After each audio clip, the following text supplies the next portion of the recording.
Alright, a very good morning to all of you here. Alright, because the cream of the crop, the macho man, Robot Savage, has got something new for you today. Let's have a look at it, shall we? Alright, I'm gonna switch into nerd mode, then we're gonna talk about this build. We call it the Dumb Squad kind of build. It is the efforts of all of us yesterday night on stream, making something interesting.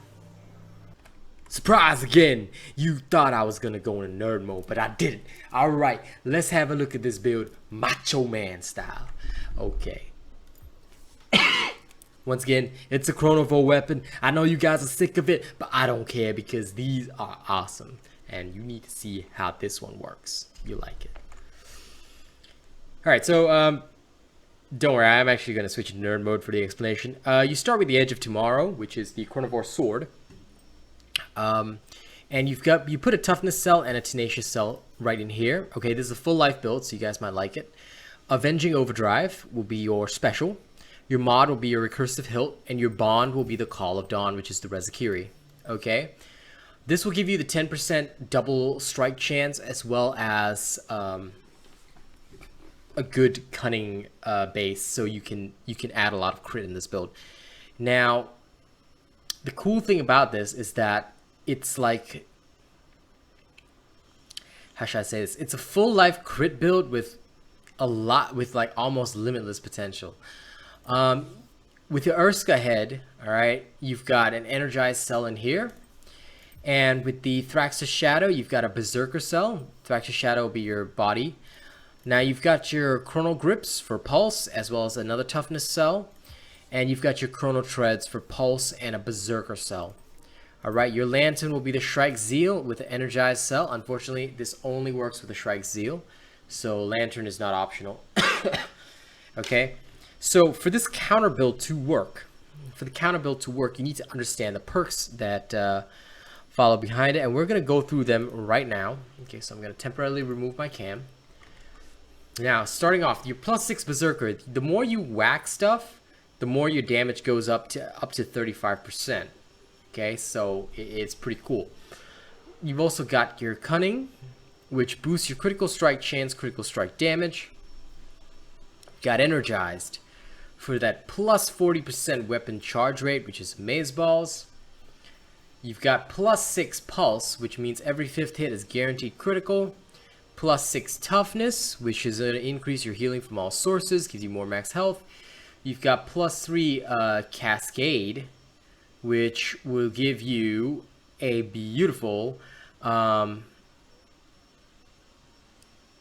Hold. This gives you healing, stamina, power, right? And +3 Tenacious. For a second, I forgot what Cascade does. +3 Tenacious will give you damage based on your hit points. Now, can you vary this build? The honest answer is yes, you can. Yeah, you can actually vary this build. But the only variant that I would suggest is taking out one Berserker for Predator, which would give you a higher baseline burst, but you may lose out on sustained if you take a hit. Alright, putting in another Tenacious is very fucking hard. You can, however, alter it slightly. Like, for example, let's say you really want to put in another Tenacious cell. What you could do is you could literally I mean, let's just say you wanted to make this a +6 Tenacious instead. This is another variant. You can actually put in the Nasha Treads here. Alright, you throw in another Tenacious.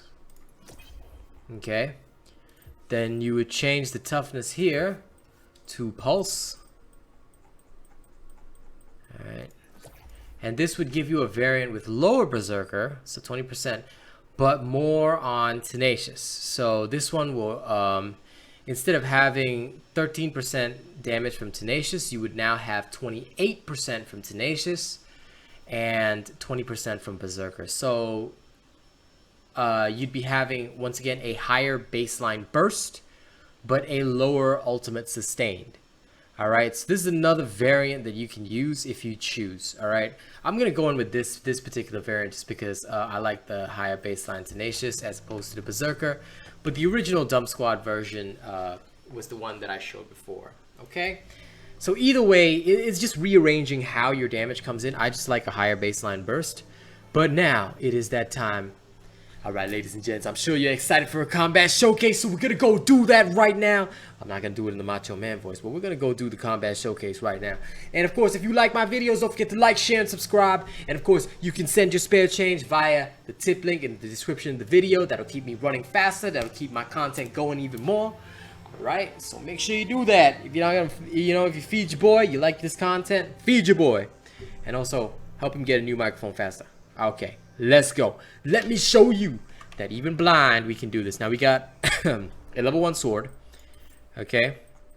So obviously we'll go to Frost March, which is about 7 levels higher. As always, the key test of any build is whether or not it can withstand something. Most likely you're going to be doing stuff 2-3 levels higher normally. Okay, so don't think too hard, but again, when you're level 1 and Aether Surge, you have quite a boost, so I do always like to go somewhere higher so that you can properly see both the equipment and the armor in action. Alright, so we're going in right now. Now, keeping in mind that this is a full life build, and also a counter style build, what you're aiming to do is to build up your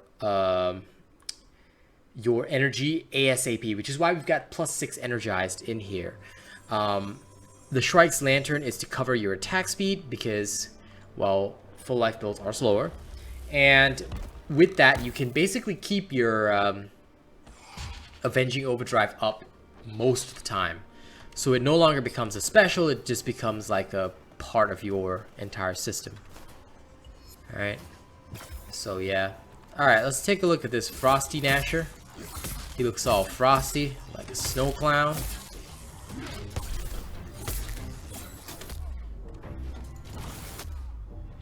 Now, of course, if shit goes badly, just take hits. That'll happen. If you die, no problem. Reverse. Frostbitten Gnasher making your day miserable? That's okay. That's okay. See? That's the cool thing about this build. Again, it comes with a lot of survivability. Now, sustain-wise, though, you do have a slight problem. There is no inbuilt sustain. So you're required to heal off of your, at least until you get counter ready. Now, how did I get knocked down there? I do not know, but that's okay. Frost Gnash is so weird.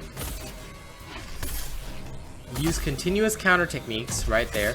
Your Avenging Overdrive will basically ensure that any Frost Gnasher that comes your way and tries to do stupid shit will probably get ripped apart. Alright? And this is where, if you had the Berserker instead of Tenacious, you would probably have more overall sustain, because we've taken so much damage on the Tenacious that, that obviously we don't have as much power. But again, that is up to you. It is your choice with it. Now, death, 1 or 2 deaths don't matter. I mean, it's Frost Gnasher. They have weird attacks. They get a double explosion on that. But if you play seriously, it's not a problem. Like, again, I'm doing this showcase in a really relaxed manner because that's about average skill level. We're not going try hard or anything. I'm not on stream, so I also don't give a fuck. Alright. Key thing with this that I want you to see that you do have options. 1 death, probably not too bad. You might have a couple of deaths though, depending on your overall skill level. But if anything goes wrong, you can always activate your Avenging and counter the shit out of your enemy. There you go.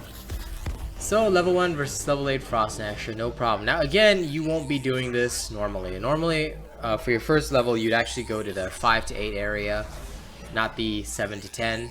You go to 5 to 8 area until you're about level 3. Then you move on up.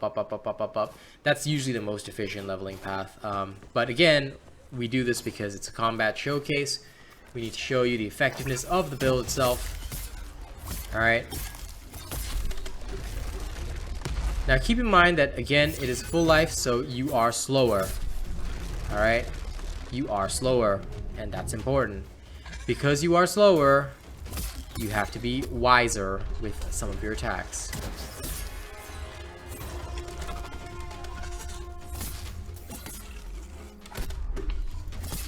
Until you have your lantern up, alright, just remember that sometimes light attacks are your friends. And also, even if you do have your lantern up, you may run into a situation whereby you will unfortunately be slower to react because of your animations. At least this is the difference between a full life build and a half-life build. How long the delay animations are on your sword before they can be cancelled for a quick parry. Okay, the fact that certain attacks are uncancelable is bad. But again, it doesn't present a lot of problems because, well, once you do get going, as you can see, the Energized keeps you up and running in Avenging Overdrive mode pretty well, which gives you a lot of extra attack speed. You do, like, okay, you may not get as much counter chance, but if you do need it, you can come back very quickly. So again, this has been activated. And this thing is taking hits. Oops. You'll be able to counter fairly easily. Well, I say that and I get hit. But you will technically be able to counter fairly easily as long as you manage how much you're using your heavy attacks versus your light attacks. If you're preparing for counters, right? Now, if you're preparing for counters genuinely, as I showed in my sword tutorial, you probably will be focusing more on your light attacks than your heavy attacks. And again, this is because the animation for the light attack is easier to cancel, and the delay frames are not that long as compared to the heavy attack. But the heavy attack does restore more energy, and, well, maybe I can show things a little better in the next fight. Is that a Spore Struck Charrock? It is. Playing this in sunglasses too, so I'm not as keen on the animations. But again, this is all part and parcel of the combat showcase. Like I always say, these are done in this particular manner on purpose because, well, it is important to show that there's no drastic need for heavy. Like, if I know that's coming, I will just literally counter. So, okay, putting up the parry too early can also be a problem. Sometimes you really do have to just like do it at the last second. But again, that's up to the individual. Me personally, I sometimes do it early. I don't really think too hard. Sometimes I do it a little later because, like I said, you've got your Chronivore ability to literally stave off death. So I'm usually pretty reckless on my first instance of this stuff because to me it has never really mattered.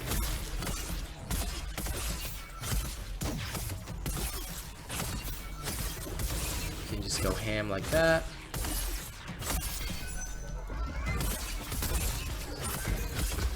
You can literally just use your light attacks to spam.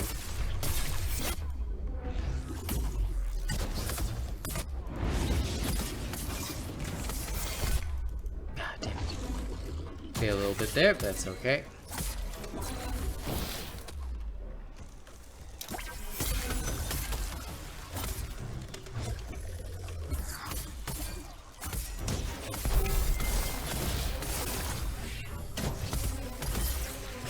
And the thing's already dead, so there you go. Again, this build is such that you should not have trouble handling most creatures. You have a lot of counter potential, which acts as your survival. You can take a few hits if you need to, and if you die, just rewind time. Nobody's gonna care. Alright, so we hope you enjoyed this little combat showcase. We hope you enjoyed watching this in action. Thank you very much. Thank you very much. And don't forget to like, share, and subscribe. Drop a tip via the link in the description of the video. You want to keep your boy running.